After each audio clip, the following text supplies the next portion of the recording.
مذاکرات والا جو آپ بات کر رہے ہیں اس میں سے ایک چیز بڑی امپورٹنٹ منیر اکرم صاحب نظر آ رہی تھی کہ 15 نکات تھے. خود ایرانین بھی یہ بات کر رہے تھے, امریکنز بھی یہ بات کر رہے تھے کہ 2 سے 3 نکات ہے جن کے اوپر ڈیڈ لاک کی صورت رہی.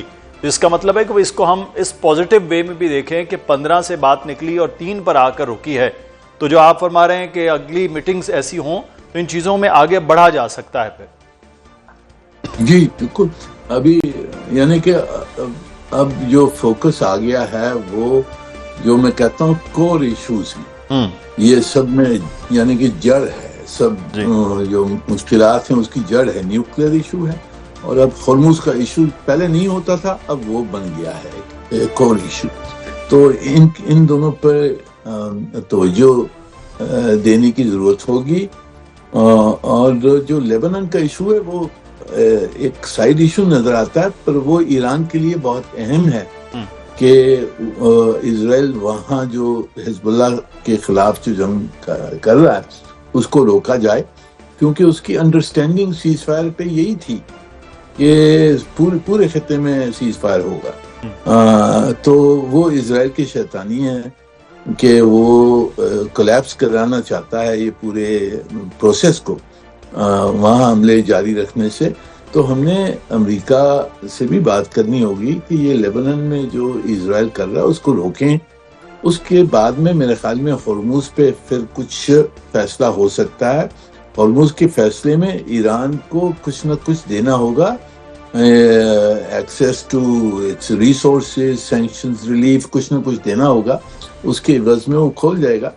اور جو نیوکلیئر ایشو ہے اس پہ بھی کچھ جو ایرانی بیس لائن جو ہے ان کی وہ یہ ہے کہ جی ہماری رائٹ ٹو انریچمنٹ رہے گی. تو اگر آپ انریچمنٹ ان کو الاؤ کرتے ہیں, بڑی لو لیول پہ کریں, اس پہ انٹرنیشنل کوآپریشن ہو, سب کچھ ہو, تو میرے خیال میں ایک کمپرومائز نکل سکتا ہے اس پہ. اس میں مارشل صاحب ہمیشہ ایران جو ہے وہ جوہری ہتھیاروں کے حوالے سے ڈینائی کرتا آیا ہے, اور امریکہ کا موقف ہمیشہ سے یہ رہا ہے کہ جوہری ہتھیار, بلکہ ابھی پریزیڈنٹ ٹرمپ تو بڑے خاصے سخت جملے بھی کہے کہ وہ نہیں کرنے دیں گے. یہ ایک بڑا طویل اور بڑا لمبا ایک ماضی ہے اس جوہری پروگرام کے حوالے سے. یہ آپ سمجھتے ہیں کہ اس بات چیت میں جیسے ابھی بات کرتے ایک لفظ استعمال کرتے کور ایشو ہے, اب یہ کور ایشو میں یہ سب سے ایک امپورٹنٹ پوائنٹ ہے, یہ کسی جانب بیٹھتا نظر آئے گا؟ کیونکہ یہ نے دیکھا کہ مسلسل پہلے بھی شاید کوشش ہوئی ہوں ماضی میں, اب وہ آپ بہتر بتا سکیں گے, لیکن ایک طرف ڈینائی کیا جا رہا ہے, دوسری طرف یہ الزام ہے. دیکھیے یہ ایک بڑا کنٹینشن سا پوائنٹ ہے, کیونکہ دونوں پارٹیز کا اس کے اوپر بہت ہی ویریڈ پوائنٹ آف ویو ہے.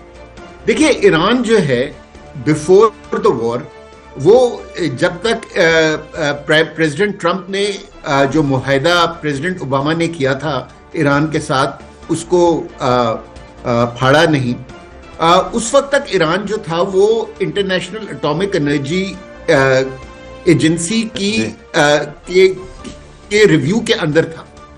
ہر 6 مہینے کے بعد انٹرنیشنل اٹامک انرجی کے انسپیکٹرز آتے تھے اور اس کی سب جو نیوکلیئر سائٹس ہیں ان کو وزٹ کرتے تھے, اور ان کی انسپیکشن ہوتی تھی اور اس پہ رپورٹ شائع ہوتی تھی. According to the International Atomic Energy Agency as well as CIA کی جو رپورٹ ہے جو ریلیز ہو چکی ہے, ایران نے کوئی ایسی انڈیکیشن شو نہیں کی تھی کہ وہ اٹامک ویپنز بنا رہا ہے. اور اگر آپ کو یاد ہو کہ جب عمان کے فورن منسٹر میڈیشن کر رہے تھے تو انہوں نے کہا کہ ایران تو اس حد تک مان گیا تھا کہ وہ 0% انریچمنٹ پہ بھی تیار ہو گیا تھا. ابھی اس کو 20% انریچمنٹ آتھرائزڈ ہے اور کچھ کیسز میں وہ 60% تک کر سکتے ہیں, ٹھیک ہے نا, اور یہ ہر ملک کو اس چیز کی اجازت ہے. لیکن اگر آپ کے پاس 60% انریچ یورینیم بھی ہو تو وہ ویپن گریڈ یورینیم نہیں بنتی ہے.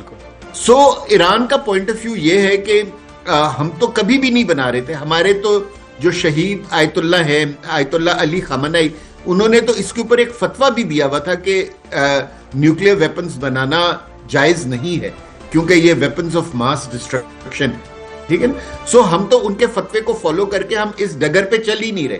لیکن امریکنز جو ہیں وہ اس